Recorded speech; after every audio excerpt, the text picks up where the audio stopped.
Video को एक like करके चैनल को सब्सक्राइब कर लीजिए, क्योंकि वीडियो हमने बड़ी मेहनत से बनाई है।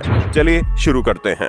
दोस्तों, मॉडर्न जमाने के साथ ही महंगाई के चलते पेट्रोल और डीजल की कीमत भी आसमान छू रही है।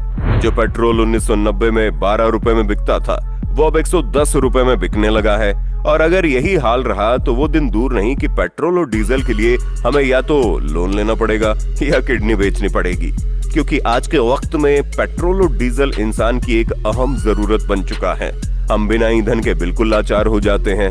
आज के समय में हम सब पेट्रोल और डीजल पर ही निर्भर हैं। फिर चाहे हमारी रोज की जरूरतें हों, जैसे कि सब्जी, फल या राशन, या फिर हमारी और अलग अलग जरूरतें, इन सभी को हर रोज बड़े बड़े ट्रकों में भरकर एक शहर से दूसरे शहर तक इंपोर्ट और एक्सपोर्ट किया जाता है।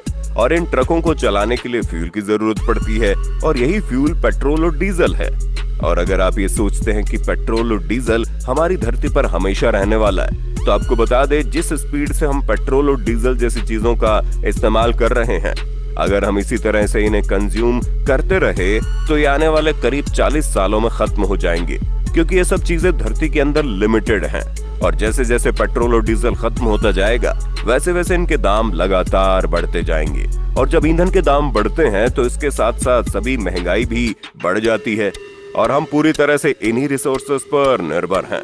लेकिन दोस्तों, हमारे भारत में पेट्रोल जमीन से नहीं निकलता, और इसी वजह से हमें दूसरे देशों से पेट्रोल को खरीदना पड़ता है। और ये पेट्रोल हमें कच्चे तेल के रूप में मिलता है, जिसे रिफाइनरी में साफ करके पेट्रोल बनाकर इस्तेमाल में लाया जाता है। और यही वजह है कि हमारे देश में पेट्रोल की कीमत लगातार बढ़ती जा रही है। वहीं सऊदी अरब और खाड़ी देशों में, जहां पर पेट्रोल के कुएं मौजूद है, वहां तेल पानी से भी सस्ता है और कौड़ियों के दाम में बिकता है। लेकिन आखिर ये पेट्रोल और डीजल बनता कैसे है, और ये जमीन के अंदर आया कैसे? तो दोस्तों, आज से हजारों लाखों साल पहले जब हमारी धरती पर डायनासोर का अंत हुआ था, तो उसके बाद कई बार धरती की टेक्टोनिक प्लेट्स में हलचल हुई, जिस वजह से हजारों लाखों पेड़ पौधे, जीव जंतु धरती की चट्टानों के अंदर दब गए। और जब वे पूरे तरीके से डिकम्पोज हो गए, तो चट्टानों में गहरे दबाव और गर्मी की वजह से ये जीवाश्म तरल पेट्रोलियम के रूप में बदल गए।